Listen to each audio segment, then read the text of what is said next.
DJ Brajesh चकिया बाबा एक सहारा है, बोल बम का नारा है, बाबा एक सहारा है।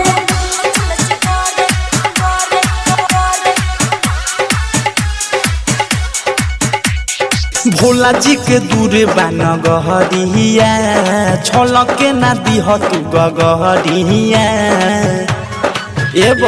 सुन भोला जी के दूर बान गहरिया छलके ना दिह तू गहरिया सोची बतिया मने मोरा डरे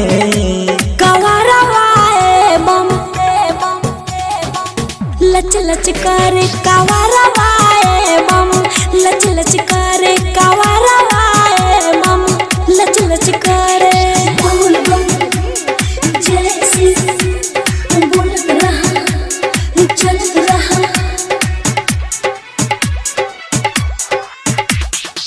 देवघरे जले है चढ़ाना बात ये तुम न भूलाना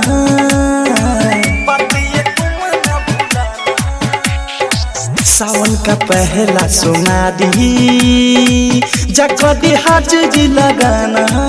सुना सुना डाकू बम देखा थक गईनी हम लेला हमारो कावर तनी धैली ही दम कुछ हो ही ना भोला के दया पड़े कावरा वाए बम, लच लच करे कावरा वाए बम, लच लच करे कावरा वाए बम, लच लच करे बोल बम जैसी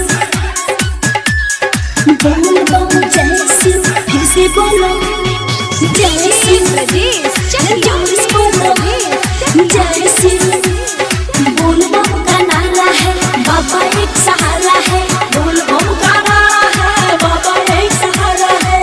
लच लच करे पाँव में पड़ेगा न फोड़ा चुभेगा यहाँ कर न रोड़ा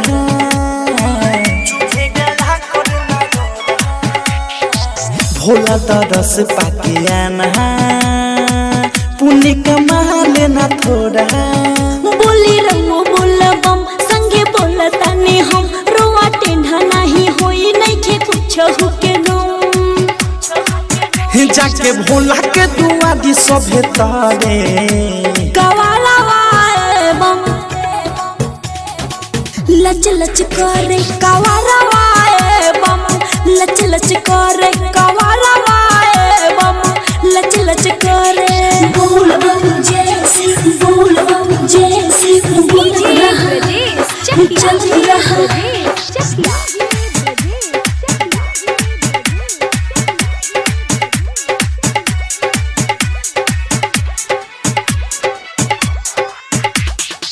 राइटर भी की विशाल होगा जीवन खुशहाल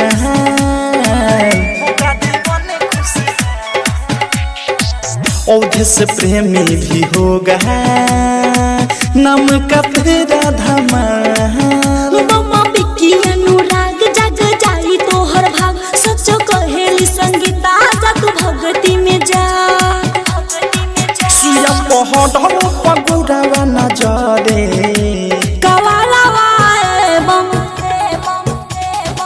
लच लच करे कावाला वाए बम, लच लच करे कावाला वाए बम, लच लच करे।